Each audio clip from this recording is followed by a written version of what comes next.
In 2026, Galungan fell on Veronica's birthday, the 17th of June.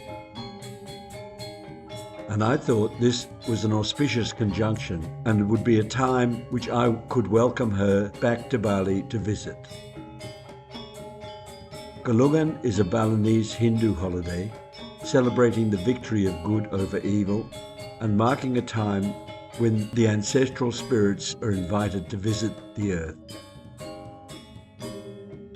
Galungan occurs every 210 days according to the Galungan calendar and marks the beginning of perhaps the most important recurring religious ceremony in which the spirits of deceased relatives who have died and been cremated return to visit. The living have a responsibility to be hospitable through prayers and offerings. After 10 days, a day called Galungan comes, when the ancestors return to the spirit world. As with all things Balinese, it did not work out exactly as I thought it would.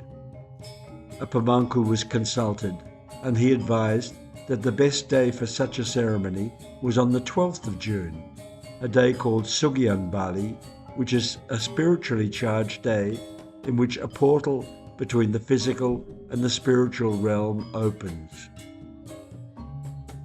Tony's villa had planned a separate ceremony for that day, Malaspas, in which the recent renovations are blessed and evil forces are nullified. The offerings for the ceremony to communicate with Veronica would simultaneously receive the blessings and purification.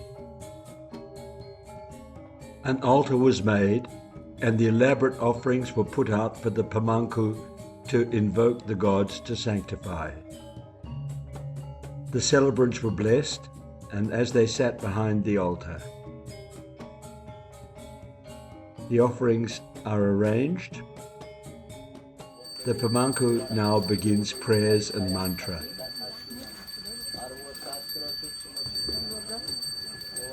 He has two ladies assisting by waving the smoke from the offering incense towards the gods. The pemangku blesses the offerings. At this point of the service, there is a small burst of rain. The celebrants gather around to pick up the offerings that they will take around the compound, blessing the renovations. Then they set off around the compound, carrying the offerings to the whole hotel, purifying the existence of the place. Once the Malaspas is finished, the now blessed offerings are taken to a special altar, which has been prepared to invoke and welcome Veronica. The ceremony called Baya Kaon is a fundamental cleansing ritual designed to ward off and eliminate evil and negative energies and protect individuals from harm.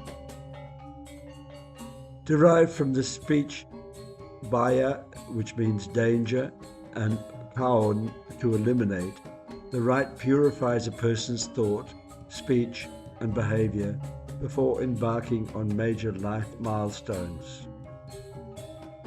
Bayakala is a virtual subset of Manusya Yadna, that is, rites of passage. You will see it at various life milestone ceremonies. In this instance, it's intended to guide the soul, purely both mine and Veronica's. Sugian Bali, the day on which this is held, is a powerful day to cleanse the self, the body, the mind, the heart, and intention. It's also a day when the goddess Durga is most powerful, and she is the female goddess. Durga is sometimes called Shakti, a name which some attach to Veronica. A special altar has been set up for the ceremony, in which Veronica will be included to visit.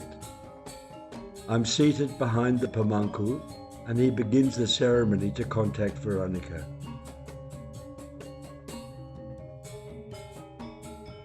The pemangku turns to me and places some holy water in my palms, which I then sip. The pamangku received a message from Veronica. He asks me some questions to confirm that it is from her that he has received the message before transmitting it to me. She only stayed a few minutes. I could feel her presence but not hear her, and then I had to let her go.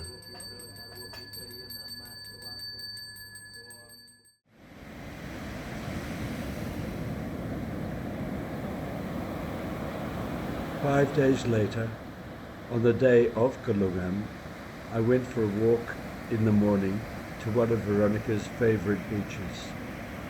Sitting there, watching the beautiful surf, we were together again, sitting quietly, watching the waves roll in.